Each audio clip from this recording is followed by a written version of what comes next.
গাউসুল আজম রহমতুল্লাহি আলাই কিভাবে ১২ বছর আগে ডুবে যাওয়া বরযাত্রীদের জীবিত করে তুলেছিলেন।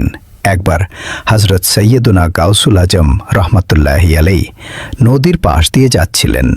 তিনি দেখলেন এক বৃদ্ধা নারী নদীর তীরে দাঁড়িয়ে চারদিক থেকে বিলাপ করে কাঁদছেন।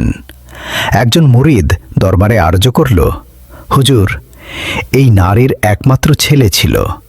সে বিয়ে করে নববধূকে এই নদী পার করে নৌকায় করে ঘরে আনছিল, কিন্তু নৌকাটি ডুবে যায়। এই ঘটনার আজ ১২ বছর হয়ে গেছে। তবুও মায়ের কলিজা তো দুঃখ ভুলতে পারেনি। প্রতিদিনই সে এখানে নদীর তীরে আসে, বরযাত্রীদের ফিরে না পেয়ে কাঁদতে কাঁদতে ফিরে যায়। হজরত গাউসুল আজম রহমতুল্লাহি আলাই সেই দুর্বল বৃদ্ধার প্রতি গভীর দয়া অনুভব করলেন। তিনি আল্লাহ তাআলার দরবারে হাত তুললেন। কয়েক মুহূর্ত কেটে গেল, কিন্তু কিছুই প্রকাশ পেল না। অস্থির হয়ে তিনি আরজ করলেন, হে আল্লাহ, এত বিলম্ব কেন? আল্লাহ তাআলা ইরশাদ করলেন, হে আমার প্রিয় বান্দা, এই বিলম্ব তাকদীরের বিরোধী নয়। আমি চাইলে এক কোন আদেশেই আসমান জমিন সৃষ্টি করতে পারতাম, কিন্তু হিকমতের কারণে দিন দিন করে সৃষ্টি করেছি।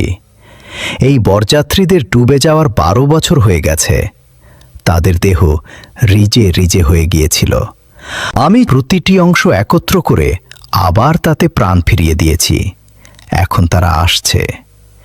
এ কথা শেষ হতেই হঠাৎ করে সেই নৌকাটি সম্পূর্ণ সাজ সরঞ্জাম সহ বরকনে ও সব বরযাত্রী নিয়ে পানির উপর ভেসে উঠল।